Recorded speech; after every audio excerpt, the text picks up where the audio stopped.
وأشهد أن لا إله إلا الله وحده لا شريك له ونشهد أن محمدا عبده ورسوله أما بعد فأعوذ بالله من الشيطان الرجيم بسم الله الرحمن الرحيم ألم يجدك يتيما فآوى صدق الله العظيم.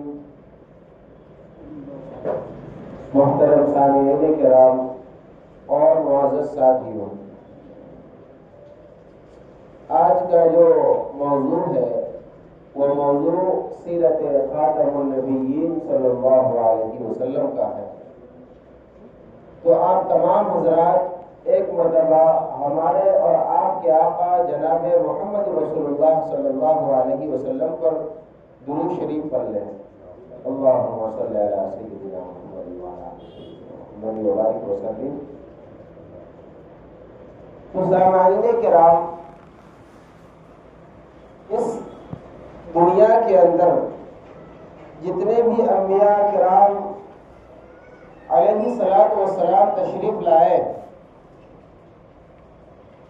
ان تمام نبیوں کے دنیا میں آنے کے بعد، ان کے کارنامے کے بعد لوگوں نے انہیں جانا، انہیں پہچانا.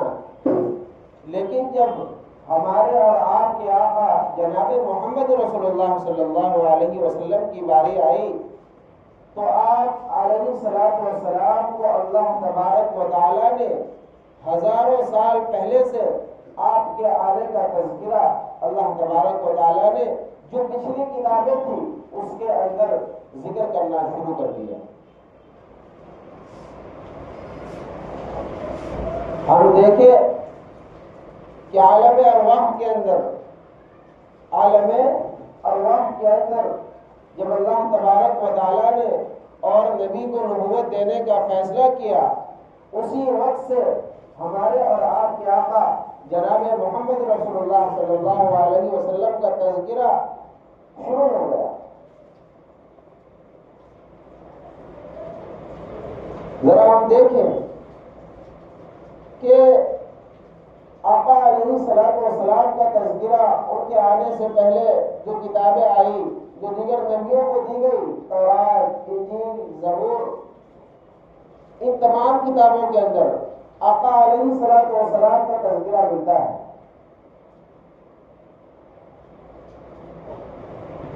اسی طرح جب آقا علیہ الصلوۃ والسلام کے آنے کا تذکرہ اور کتابوں سے ثابت ہے، اور قرآن کریم کے اندر آقا علیہ الصلوۃ والسلام کی پوری سیرت ہی کو بیان کر دیا گیا.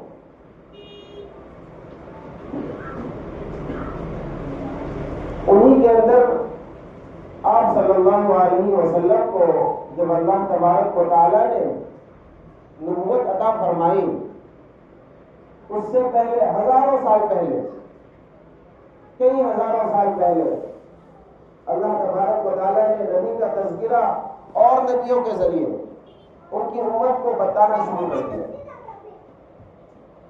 جب نبی کا سلسلہ شروع ہوا، حضرت عیسیٰ علیہ السلام کے کئی سال گزرنے کے بعد آقا نامدار احمد مجتبیٰ محمد مصطفیٰ صلی اللہ علیہ وسلم دنیا میں تشریف لاتے ہیں، اور آقا علیہ السلام بنی اسماعیل میں سے تشریف لاتے ہیں. بنی اسماعیل میں سے انہی کے اندر کنانہ ہے، کنانہ کے اندر سے قریش ہے، اور قریش کے اندر سے آقا علیہ السلام ہے، اور انہی کے اندر عبد المطلب جو آقا علیہ السلام کے دادا محترم ہوتے ہیں، ان کے 11 لڑکے تھے. انہی کے اندر ایک عبداللہ جو آقا علیہ السلام کے والد ہیں. اور جب حضرت عبداللہ کا نکاح ہوتا ہے بی بی آمینہ سے، اس کے بعد جو ہے آپ کے دادا عبد المطلب آقا علیہ السلام کے والد محترم کو ایک سفر پر روانہ کرتے ہیں، ملک شام کے سفر پر، کچھ کھجوریں لے کر ملک شام کے سفر پر روانہ کرتے ہیں۔ جب قافلہ واپس آتا ہے تو ایک مقام پر آ کر حضور کے والد صاحب حضرت عبداللہ کی طبیعت شدید خراب ہو جاتی ہے، جس کی وجہ سے وہ کچھ پہلے ہی مقامات پر قیام فرما لیتے ہیں، اور جو قافلہ کے حضرات ہیں ان سے کہہ دیتے ہیں کہ جب آپ مکہ المکرمہ پہنچے تو ہمارے والد کو بتا دیجیے گا کہ میری شدید طبیعت خراب ہے، اگر زندہ رہوں تو انشاءاللہ ضرور آؤں گا۔ جو ہی قافلہ مکہ المکرمہ پہنچتا ہے تو دادا عبد المطلب کو خبر ملتی ہے، تو دادا عبد المطلب اپنے دوسرے بیٹے کو روانہ کرتے ہیں کہ جاؤ عبداللہ کو لے کر آؤ۔ الغرض ایسا ہوتا ہے کہ جو ہی ان کا دوسرے صاحبزادے وہاں پہنچتے ہیں جب تک کہ حضرت عبداللہ کی وفات ہو چکی ہوتی، اس وقت آقا علیہ الصلوۃ والسلام ایام حمل میں ہوتے۔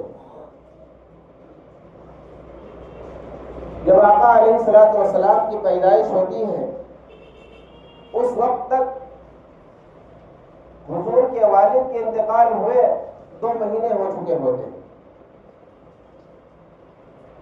جب آقا علیہ الصلوۃ والسلام دودھ پینا شروع کرتے ہیں اور جو مکہ المکرمہ کے اندر بازار لگتا ہے جہاں دیہات سے کچھ عورتیں اپنے بچوں کو لینے کے لیے آیا کرتی ہیں تاکہ ان کو ہم دودھ پلائے اور دیہات میں لے جائے تو نشو و نما ان کی مضبوط ہو، وہاں کی زبانیں اچھی سیکھے،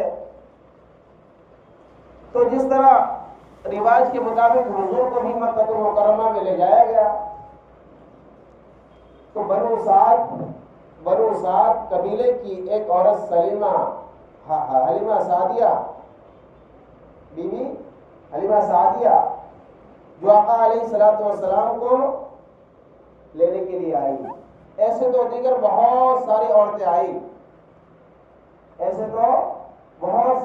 آئی، لیکن حضور جو ہے سعد قبیلے کی سعدیہ کے نصیب میں لکھے ہوئے تھے۔ جب وہ آتی ہے تو ان کے سفر کا ماجرا عظیم و غریب سیرت کی کتابوں کے اندر لکھا ہوا ہے کہ قحط سالی کا زمانہ ہے، پانی پینے کو پانی نہیں، اناج گلے سب ختم، بالکل قحط سالی پڑا ہوا ہے، ایسا زمانہ ہے۔ اس کے اندر ان کے پاس ایک لاغر کمزور اونٹنی ہوا کرتی ہے، جس طرح رواج کے مطابق جو عورتیں نکلتی ہیں اسی طرح حلیمہ سعدیہ بھی نکلتی ہیں، آتی ہے تو راستے پہ کافی مشقتوں کے بعد بڑی مشقتیں ہوتی ہیں، کبھی قافلہ آگے نکل جا رہا ہے بہت پیچھے چھوٹ جاتی ہے، کبھی قافلہ بہت آگے نکل گیا لیکن ان کی اونٹنی کمزور ہونے کے وجہ سے چل نہیں پاتی برابر، ایسا معاملہ جوں کر کے مکہ المکرمہ پہنچتی ہے۔ پہنچنے کے بعد جب تک یہ مکہ المکرمہ کے بازار میں آتی ہے اس وقت تک تمام بچے جا چکے ہوتے ہیں، جو اور دیگر عورتیں ہوتی ہیں جن کی سواری تیز رفتار ہوتی ہے وہ لوگ ان بچوں کو لے لیتی ہیں، لیکن جب معلوم پڑتا ہے کہ یہ بچہ جو ہے یتیم ہے بلکہ درے یتیم ہے تو اور عورتیں جو ہے ان کو لینے سے انکار کر دیتی ہے۔ معاملہ یوں ہوتا ہے کہ جب اتنا لمبا سفر طے کر کے آنا ہوا، مکہ المکرمہ سے جو سعد ہے قبیلہ سعد 14 میل کا فاصلہ کا سفر ہے، 14 میل کے فاصلہ کا سفر ہے، اتنی دور سے آنا ہوا لیکن خالی ہاتھ جانا بالکل ناگوار سا معلوم ہوتا ہے۔ شوہر ان کے ساتھ میں ہوتے ہیں، ان سے مشورہ کرتی ہے کہ ہم کیا کریں۔ مشورے کے بعد یہ طے ہوتا ہے کہ جو بچہ ہے اس کو لے لیا جائے۔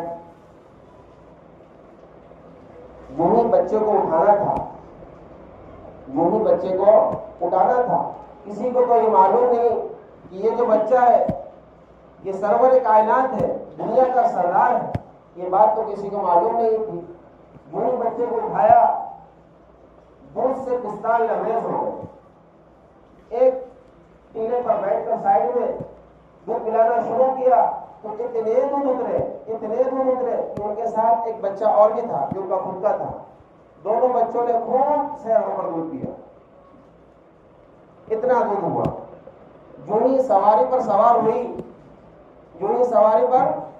ہوئی جو لاگر اونٹنی لے کر آئی تھی قبیلہ سعد سے، وہ اونٹنی تندرست ہو گئی اور ایسی تیز رفتار ہو گئی کہ جو ان کے ساتھ بنو سعد سے آئی تھی ان کی سہیلیاں، وہ کہہ پڑتی ہے کہ اس کو کیا ہوا کہ اس کی اونٹنی اتنی تیز رفتار ہو گئی. جب حضور گھر پہنچتے ہیں، جو برکات کا نزول ہوتا ہے آپ کتابوں کے اندر پڑھیں گے، ایسے ایسے برکات نظر آتے ہیں. یہاں تک کہ سیرت نگاروں نے یہ باتیں تک لکھی ہے کہ جو ہی حضور کو لے کر گھر پہنچتی ہے ان کی اونٹنی دودھ سے لبریز ہو جاتی ہے. یہ ان کی زندگی کی پہلی رات ہوتی ہے جس رات کے اندر وہ، ان کے خاوند اور ان کے بچے تینوں سکون کی نیند سوتے ہیں. ان کے گھر کے اندر جو بکریاں ہوتی ہیں وہ تمام دودھ سے لبریز ہو جاتی ہیں. سیرت نگاروں نے یہ بات بھی لکھی ہے وہاں پر کہ جو اطراف کا، جو آزو بازو کے لوگ ہوتے ہیں، پڑوسیوں کے لوگ، تو اپنے بچوں سے کہا کرتی ہے کہ اس خاتون کی بکری جہاں چرنے جاتی ہے اپنی بکری کو وہیں لے کر جاؤ. لیکن معاملہ تو یوں نہیں تھا، معاملہ تو کچھ اور تھا. وہ تو حضور کے انوار تھے، برکات تھے. جب یوں حضور کو پالنا شروع کیا اور حضور نشوونما پاتے رہے، جب 6 سال کی عمر ہوتی ہے حضور کی تو اس وقت ایک واقعہ پیش آتا ہے کہ حضور اور حضور کے 2 شریک بھائی دونوں بکریاں چرانے جاتے ہیں تو حضور کا سینہ چاک کیا جاتا ہے اور حضور کے سینے کے اندر جو دل ہے اس کو زمزم سے دھلا جاتا ہے. تو حضور کے جو عزائی بھائی ہیں وہ دیکھ کر چونک اٹھتے ہیں اور دوڑتے ہانپتے ہوئے اپنی اماں کے پاس آتے ہیں اور بتاتے ہیں کہ اماں جان، حضور کو کسی نے حضور کا سینہ چاک کر دیا. یہاں سے وہ اور ان کے خاوند دونوں دوڑ لگاتے ہیں. معلوم پڑتا ہے حضور کو دیکھتے ہیں، حضور میں بالکل ہکا بکا ہے، چہرے کا رنگ متغیر ہو چکا ہے. پوچھتے ہیں کہ بیٹا کیا ہوا؟ تو سارا واقعہ حضور بیان کرتے ہیں. اس کے بعد جو ہے بڑی پریشانی ہوتی ہے ان کو. یہ واقعہ ان کے لیے دہشت بن جاتا ہے. حضور کی 6 سال کی عمر، پھر وہ خاتون لے کر آقا علیہ الصلوۃ والسلام کو مکہ المکرمہ روانہ ہوگی. اسی دوران حضور کی والدہ کا انتقال ہو جاتا ہے. میں بہت ساری باتیں کٹ کر رہا ہوں کیونکہ لمبا موضوع ہے کہ پورا سنائیں گے تو وقت. اسی دوران حضور کی والدہ کا بھی انتقال ہو جاتا ہے.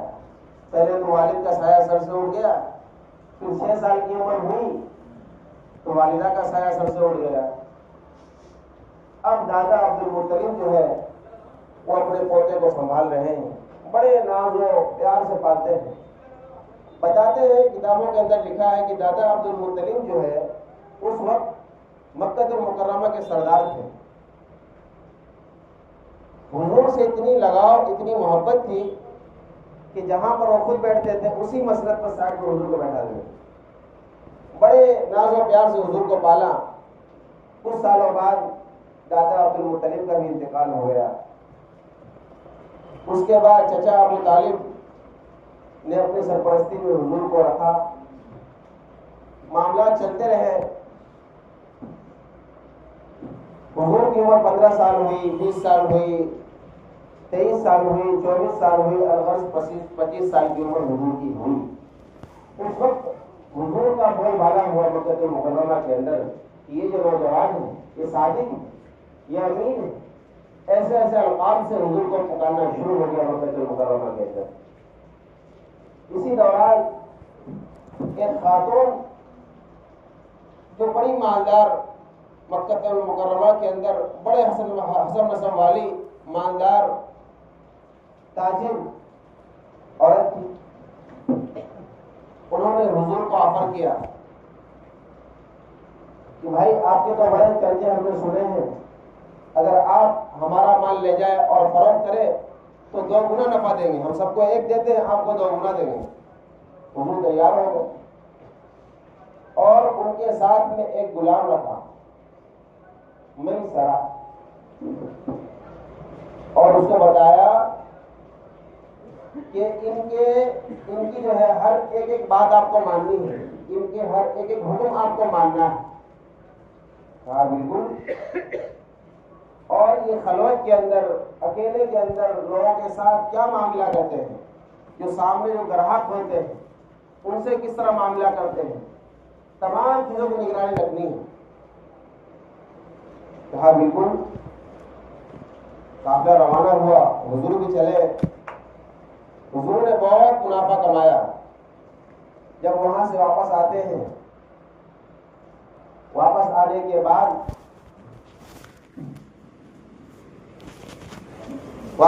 کے بعد جب حضرت خدیجہ رضی اللہ عنہا کے سامنے منافع پیش کرتے ہیں تو 4 گنا منافع حضور اکرم صلی اللہ علیہ وسلم کو حضرت خدیجہ رضی اللہ عنہا پیش کرتی. اور اس کے بعد جو ہے میسرہ غلام سے پوچھتے ہیں کہ بھائی پورے سفر کے حوال سنائیں. تو میسرہ کہتا ہے کہ یہ آدمی بالکل عجب آدمی ہے، سمجھ میں نہیں آتا کہ جب یہ چلتے ہیں دھوپ ہوتی ہے تو نہ جانے کیا چیز ہے جو ان کے اوپر سایہ کرتی ہے، جب بارش ہوتی ہے تو ان کے اوپر سایہ کرتی ہے، اور بہت سارے دیگر واقعات جو معجزات انہوں نے سفر کے دوران دیکھا تھا، تمام چیزیں حضرت خدیجہ رضی اللہ عنہا کو بتایا. اس کے بعد معاملہ یوں ہوتا ہے کہ جو حضرت خدیجہ رضی اللہ عنہا کی ایک باندی تھی نفیسہ، اب حضرت خدیجہ رضی اللہ عنہا کے دل میں یہ بات آئی کہ اب نکاح کا پیغام دیا جائے. لیکن دیا کیسے جائے؟ تو نفیسہ سے کہا. تو نفیسہ نے کہا کہ اگر آپ کو پسند ہے تو آپ بے فکر ہو جائیں، آپ کو اگر پسند ہے تو آپ بے فکر ہو جائیں، آئے کام میں سنبھال لوں گی. اسی دوران نفیسہ حضور کے گھر تشریف لے جاتی ہے. لے جانے کے بعد حضور بھی تشریف فرما ہوتے ہیں اور ان کے چچا بھی تشریف فرما ہوتے ہیں. ان دونوں کے درمیان بات رکھی جاتی ہے. حضور کہتے ہیں کہ میرے پاس تو ابھی اتنا پیسہ بھی نہیں ہے کہ میں ان کا مہر ادا کر سکوں، نکاح کی بات تو دور کی ہے. سارے معاملات ہوتے ہیں، الغرض ایسا موقع آتا ہے کہ نکاح کا موقع آ جاتا ہے. حضور کا نکاح حضرت خدیجہ رضی اللہ عنہا سے ہوتا ہے. اس وقت حضور کی عمر 25 سال اور ان کی بعض روایت کے مطابق 35 سال لکھی.